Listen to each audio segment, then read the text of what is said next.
All right, through English. Yeah. This is my quilt, and it's totally made of all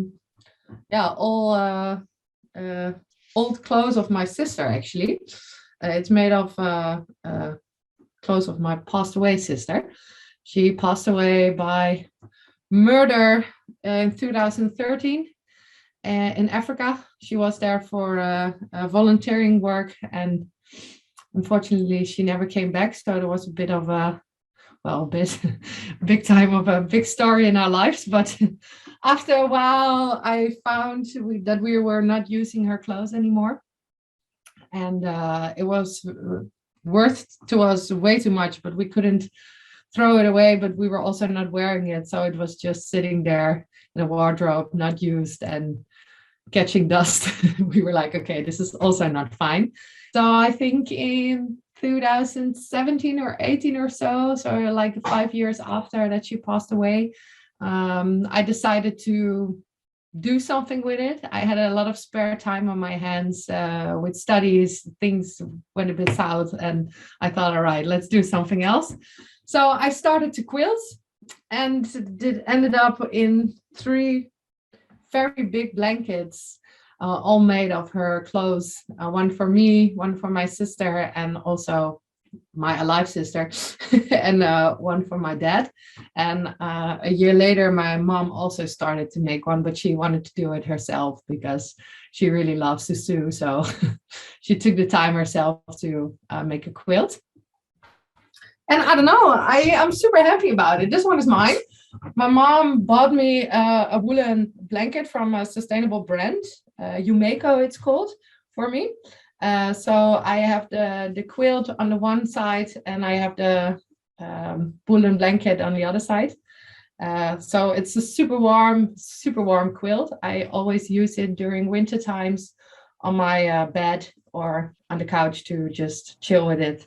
And in summer times, it's way too thick and hot, so then I'm not really using it.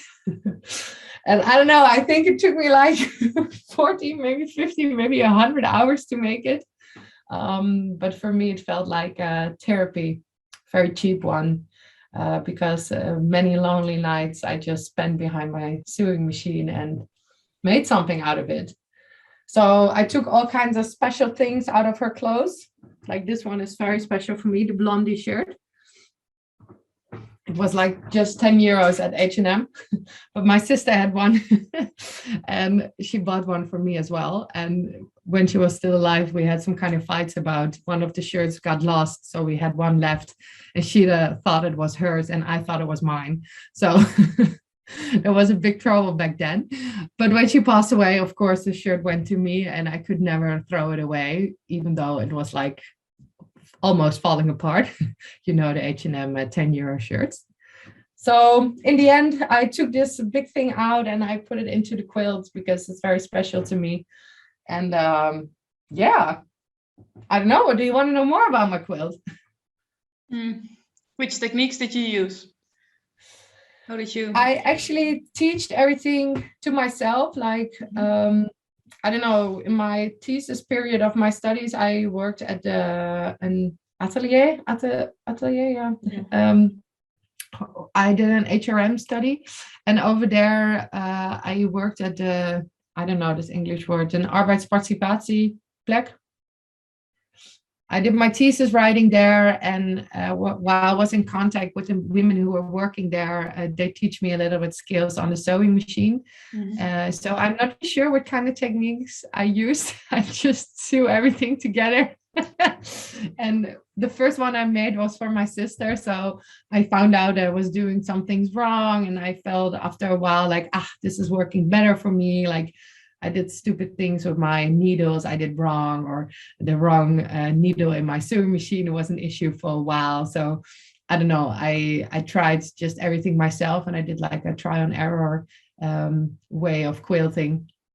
How did like you? The first times, all these crossovers, yeah, like here they went sideways, that they were not exactly on the same spot, and super annoying. But I actually wished that I knew back then about Kick Ass Quilts, because then I could have had the help, and I just did everything myself. So of course, there were like those lonely nights that you are alone and then it's not working. You're like, you're throw your quilt away, be like, okay, not today anymore. You just get frustrated. But after a while, you know how it works a little bit, and then it goes better and better and better. But you kept So, going. yes. Why quilts? If you didn't know before, how did you end up making a quilt? Good question. Why quilts? I think Most most people. of all because we just were not able to throw away the stuff of my sister. That was just too hard. I first made flag lines. And I thought it was super fun. So after a while, I was like, okay, what are more easy things I could make from it? And I was not really looking for tote bags or whatever because I already had so many of those. So I was like, okay, I want to do something bigger and also something that uses a lot of fabric.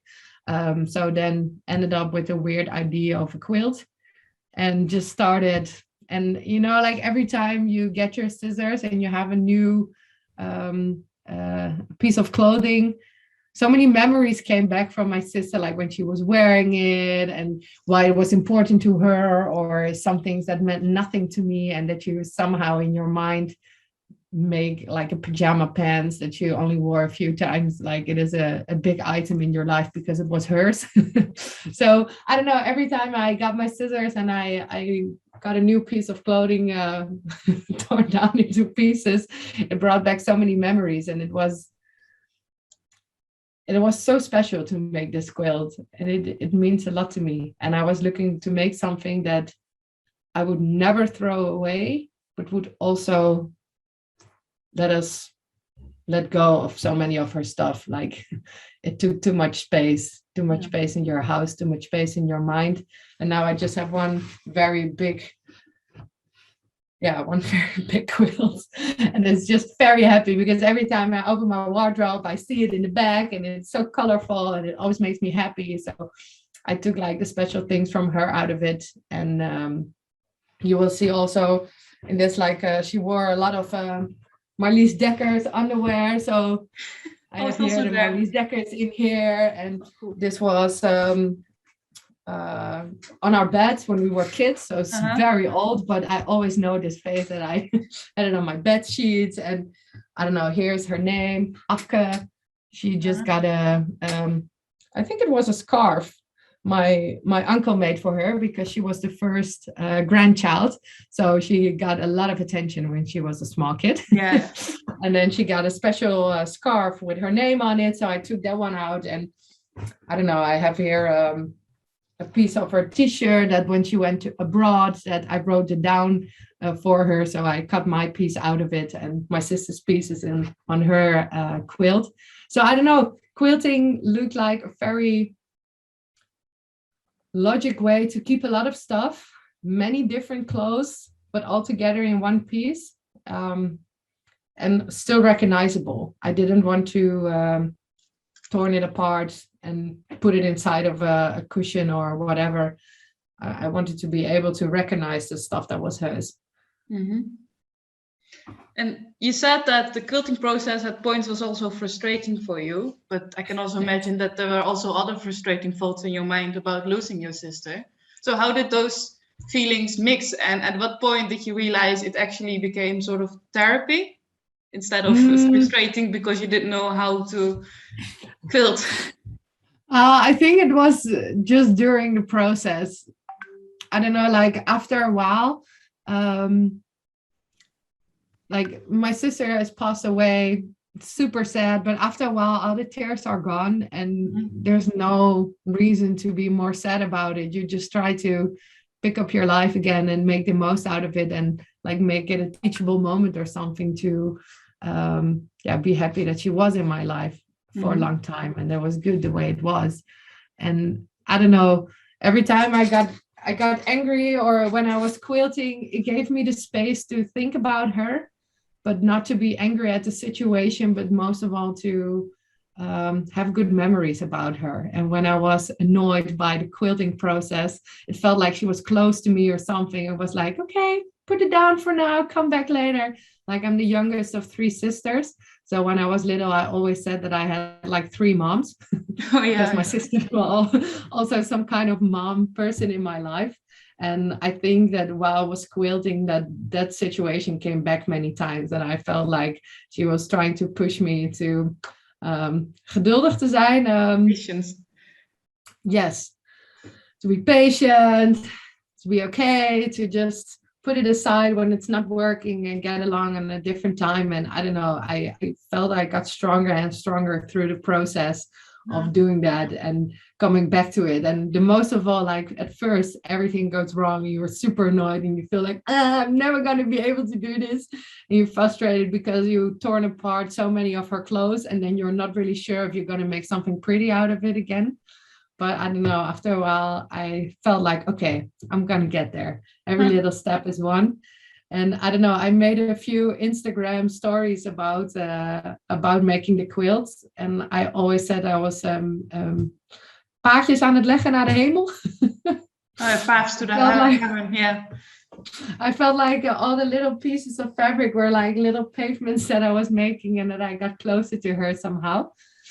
But it was not one special moment that was making me feel like this is everything or something. No, I was in therapy back then when I was doing this, but my therapist told me like it's so good that you take the time to spend with this and I don't know, get closer to your own feelings, make time for it and start over and over and over and over again and slowly get a little bit further and further. And I don't know how many pieces of fabric these are, but Many. So many. Very many. And now every time I take it out of my wardrobe and I put it on my bed, it gives me so much pride. And I think that has brought me the most. Quilting brought my pride on life back and my zelfverzekerdheid. Self-esteem, yeah. Consciousness. Huh? Self-esteem. Self-esteem. It brought my self-esteem back somehow. Yes. So I'm very grateful for that. I would do it again, definitely. Yes. That's wonderful, because in a way you're saying that you felt like your sister helped you through that process as well. Yes, definitely. Yeah. Yes. Somehow you feel responsible, you know, when you're ripping somebody else's clothes apart.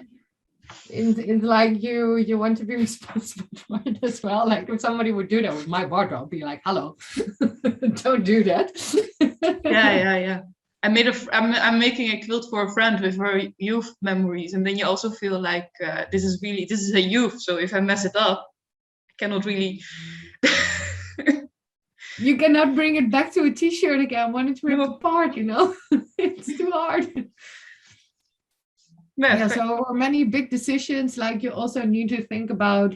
There were some clothes that I was still wearing. There was like one very beautiful pink dress with flowers on it, and she was wearing it a few times on like a wedding or something. So it was a very recognizable dress, but I didn't wear it for like a year and a half or so. And then I was like, fuck, I might want to be wearing it again, but I also might just keep it in my closet and not using it anymore. Mm-hmm. So every time you get that scissors and you are doing it, it's such a big decision. If you break something from her, you want to keep it. But I also knew that if I didn't put it in my quilt right now, that it would never be in my quilt. So, you know, did you end up using it? Did you end up using the dress? Yes, I did. Yes, I eventually did. But this particular dress was the hardest one to make that decision about. And it's not on my quilt, actually. It's only on my dad's one, because when I was making mine, I was not ready for it. But I also didn't wear it anymore. So after it, I felt a bit sad. Yeah, I can imagine. But getting over certain emotions is not only like happy, right? It comes with a lot of different feelings. Like, oh, yes, definitely. Sacrifice a dress for a quilt doesn't necessarily mean you won't miss it. Yes, definitely. I had a few big crying sessions while I was behind my sewing machine. It's also weird to cry in your quilt while you're working on it. I can understand that. No, it was good. I know at a certain point I also felt safe to be emotional while I was quilting, because I had something in hand to do. Mm-hmm. So I knew that I would not like go down the drain of feeling so sad of doing nothing anymore, but just being a little bit sad, and then we're like, okay, back to the quilt. And then it felt safer to also let your emotions go and then refocus on where you were busy with. I don't know. It felt like a safety net for me, actually. Yeah, I can see that. I think quilts can function as a sort of anchor to give Yes, definitely. Something to hold on to. And I think many other things can do that as well, in the way, like when I was making the flag lines, I made one when right before my nephew was born, and it was very special to his aunt bringing back something special to his birthday. And now every time it is his birthday, we're hanging the flag lines made from her clothes. And I don't know, that's just good to celebrate something with also a little bit of emotion in there. I don't know. I want her to be there on the special moments or something. And in this little way, you can do it like that a little bit. Yeah. Yeah, I think so. That's wonderful. Yeah. Yeah. So I don't know really what to say more. I can tell a lot of things about. Well, I think that's about everything, unless you want to add something. Maybe you can show the whole thing. Yes, I would do that. You want to make a picture, right? Yeah, maybe you can also try to do it yourself, because the lighting is not fantastic. But It's not fantastic. I want to see the whole thing. I have a few pictures of it, but it's so big. Yeah, just a part of it. I'm just very curious as well. Oh, it's amazing. It's very colorful. Yeah.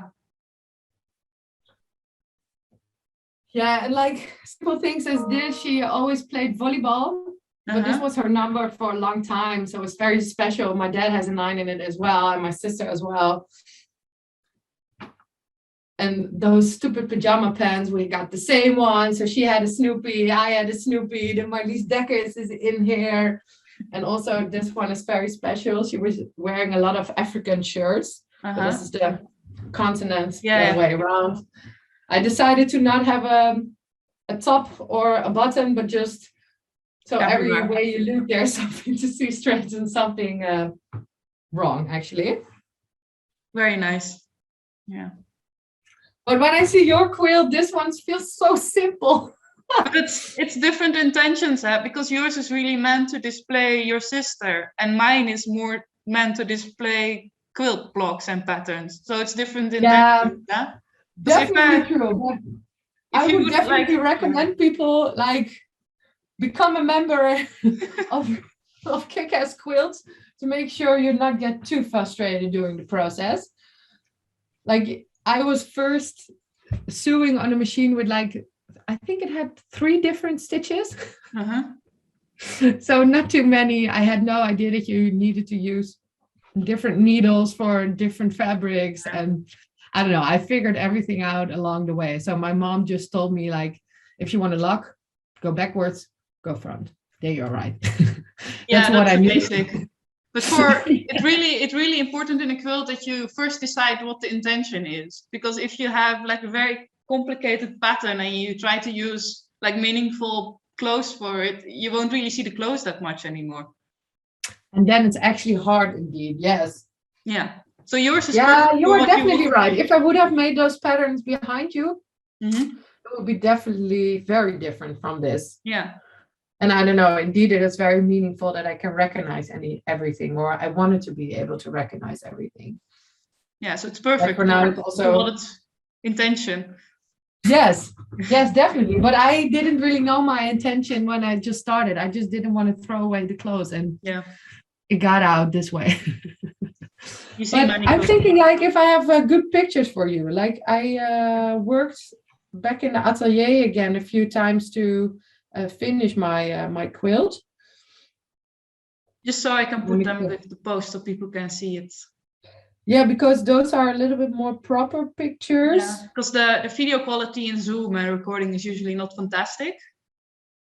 So if I take pictures from the recording, you won't really see it that clearly. No, I can imagine. But it's a very wonderful story. Thank you for sharing as well. Yes, of course. I have a picture like this when you see me in the atelier finishing it. Oh, it's really big, eh? Yeah, you need a So I could make a picture like, or I could send you a picture like that. And Yeah, that I would be might have nice. some pictures of the process in between. Because also if And I I take them made from a, Instagram, they're usually also not that good. no, indeed, but I can, or I should be able to find the original from it. That would be wonderful.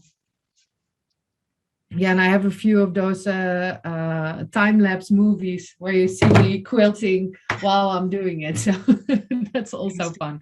But I can try to find some of the proper pictures for you. And I can also put it on my bed and then make a proper picture out of it.